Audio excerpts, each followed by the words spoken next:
Most of you have probably heard of the Lusitania, but have you heard of Lucite-Mania? What in the world have we gotten into today, folks? This is just a fun video I wanted to share with you guys about collecting things that are not really things that most people collect. I have probably 50 or 60 different items that are coins in lucite, in plastic. And they were used for all kinds of different reasons and in different ways. And we're going to take a little bit of a look here and talk about some of the ways that these were used. I have US, I have world, I have silver, I have paper. All of these things have been put into plastic. And I'm not going to show you the one thing that those of you who've been in the shop know about. If you've been in the shop, I have the biggest piece of lucite you've ever seen. And one of you who's been in the shop is going to have to tell everybody else what that is. The reason I'm making this video, of course, is because it's fun, it's interesting, it's different, and I will show you at the end one item that I have never seen before in lucite. So one of the things that these were used for, of course, are year sets or proof sets. So this is actually a proof set that's been suspended in this big block, and people used them as paperweights and as gifts. This one's an actual proof set, not just a year set. Now we do get year sets in that will be, just a put together manufactured year set. So like this one here, 1964, the coins, some of them were cleaned before they were put in. This one is Pima savings, so banks often gave these away. But this one here was from the Royal Mint. And this one's cool because it's got the color background effect. And you see how they did that, because this way when you turn it, it's just clear, right? And this one has a real fun shape to it. It's I got 12-sided die. There you go. Nevada Federation of Business and Professional Women's Club. Some of my favorites are these advertising ones. I'm getting all bent out of shape here. Like a special promise from Maxwell House. Isn't that lovely? Now, did they use this in Great Britain? Because you've got a couple pounds in there. Or were they promising a couple pounds worth of coffee? I don't know. This one's weird, but maybe the best. Here we go. Lysol silver anniversary. You can't make this stuff up. What's fun is it looked like somebody tried to carve into this one. Like I was going to get that silver out of there for myself, and then they gave up after a few scratches. They're like, man, what is this, like Fort Knox? No, it's not Fort Knox. This actually has metal in it. Okay, let's see if anyone caught on to that one. This one's kind of fun. This one is an old school typeset, right? And this one just has little knobs on it to sit on your desk. This was probably just for putting on your desk. Has a little bit of some texture to the back of it.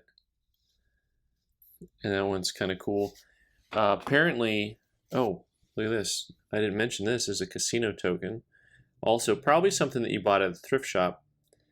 The gift shop, I should say, of the Sahara in Tahoe. So you'll see stuff like this sold. When you come to Arizona and you see stuff like this, they have scorpions in them instead of casino chips. I'm just telling you. For those of you who have traveled, I do like some of them for their funky shapes. Here we've got a full-on pyramid. This one didn't last very well. When they manufactured it, something went wrong, so it's kind of bubbly. But go for the gold in '88, and it's got actually one of the Olympic coins from Canada in there. Go for the gold, eh? That one's fun. I also have a couple of different just silver. This one says Father's Day, so undoubtedly it was a gift, but they put one of these Franklin Mint metals in there. And this one, pure silver load. I like that one, with a real pretty ounce of silver in there. This one's also fun because it's got a nice little angle to it. You see they put that in an angle so it can sit nicely on your desk, and you can see it. A couple of the things that were real oddities to me is, well, one of my favorites is this paper one, right? $100. Now, what's fun about this one, of course, is this one is the biggest optical illusion in the group, because it's not $100. I don't know if I can get a clear shot of this for you, but of course it is $2 with something in between that is not dollars. Now, I'm not 1,000% sure that there aren't dollars in there, but I'm pretty sure that that paper in the middle is not actually money. I'm pretty sure that is just another paper that's been cut down and put in between. You can kind of tell where it comes up here, where this note comes up a little bit and floats, because we all float here.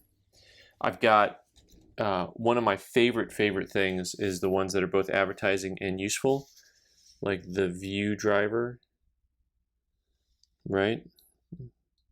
This is a sample, and they've got shredded money in there, and that one's kind of fun.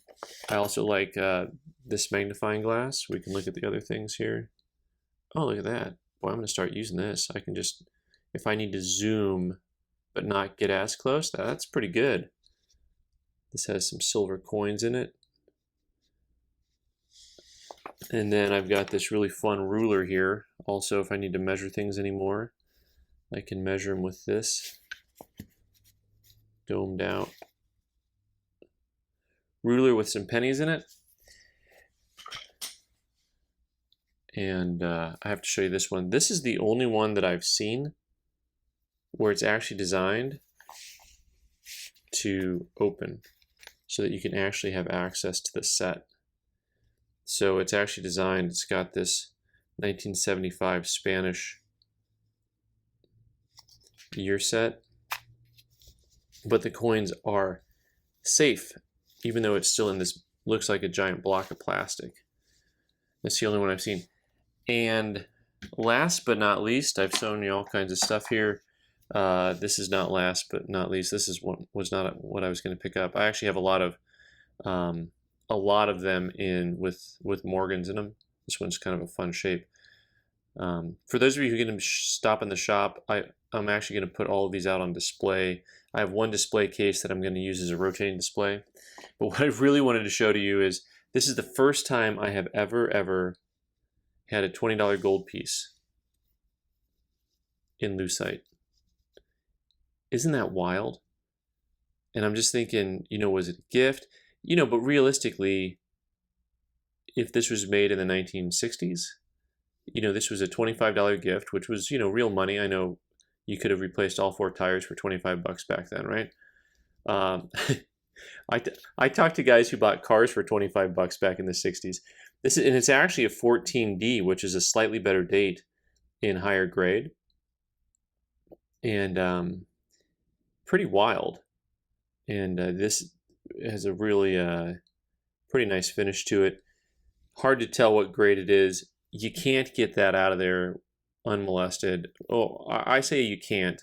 And one of you is going to say, challenge accepted, right? So for those of you who is the master chemist and thinks you can really do some magic on this thing, I think I'm going to go ahead and put this one up on the website for sale.